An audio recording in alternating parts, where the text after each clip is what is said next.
Hey guys, it's Stone Tablet, here with a great filler, because even my fillers have some quality to it, unlike some other animes. So I've been meaning to make this video, and I've kind of been procrastinating, along with being a student, so I figured I'd just get this out of the way real quick, so I can get into some actual worthwhile big projects I've been working on.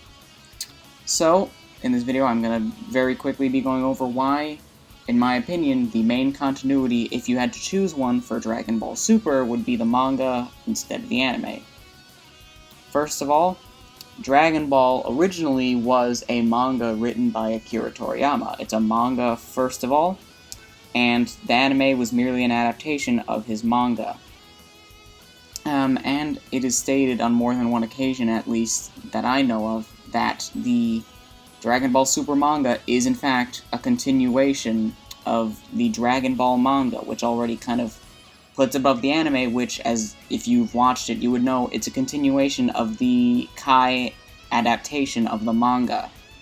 Kai being like the redone or touched up on anime for Dragon Ball.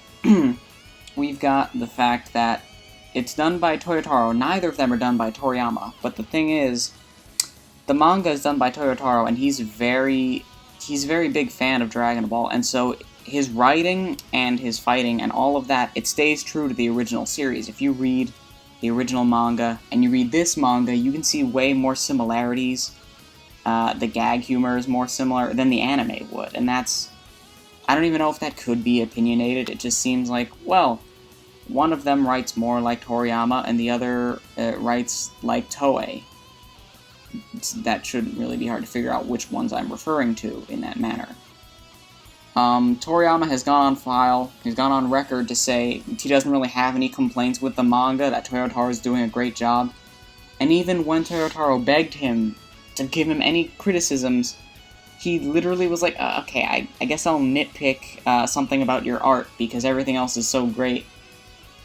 And Toriyama has gone on record and complained about the animation quality on at least one or two occasions in the beginning of the Dragon Ball Super production, back in the movie recap arcs, or whatever. Mainly ROF, because that was abysmally done.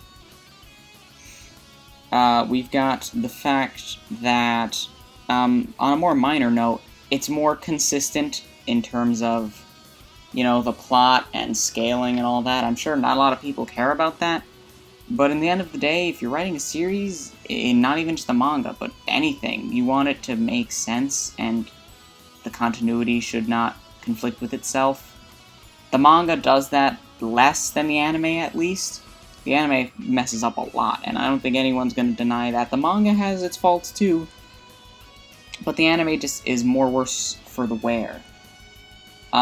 It's better at character portrayals, and I guess that could be opinionated, and I'm sure I probably will do a separate video on that entirely, you know, whenever.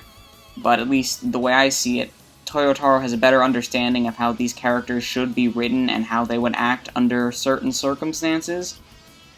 This also goes, as well as the villains, they're written in a more...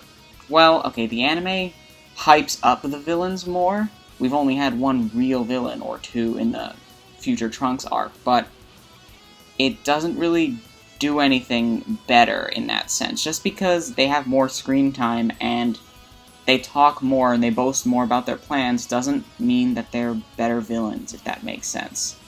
Again, I could probably make 2 or 3 videos branching off of this one based on what I've said, and this is it.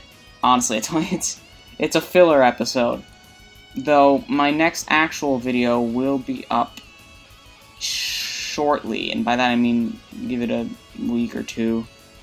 Before August, that's for sure.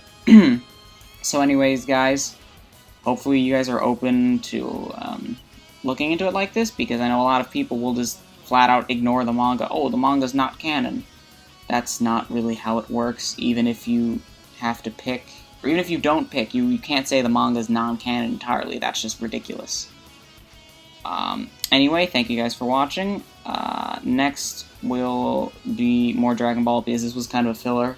I don't know which one it'll be. Just, you know, I'll leave that up to me to decide, because I already have some things in the works. If you agree, or if you don't, you think, hey, he tried, like the video, subscribe, because my opinions are very important. Everyone's opinions are important. Mine's are just more important than yours. If you have anybody else who likes Dragon Ball or Naruto or those two specifically, send them my channel. I need more attention. I don't get enough of it. Anyways, thank you guys. See you later. Bye. So I'm recording this post. I forgot to mention one last thing is that Toriyama's been checking in on Toyotaro for the production of the manga since the beginning. And for the anime, despite complaining about it and all that, he hadn't really bothered becoming like a regular part of the writing process until like the mid to late Future Trunks arc. So that means that we can assume that the entirety of the manga, at least from what we have, excluding the Resurrection of F arc that he skipped, would be closer to what Toriyama wanted than in the anime. Or you could assume that they're even, because, I don't know. But anyway, that's it. Thank you.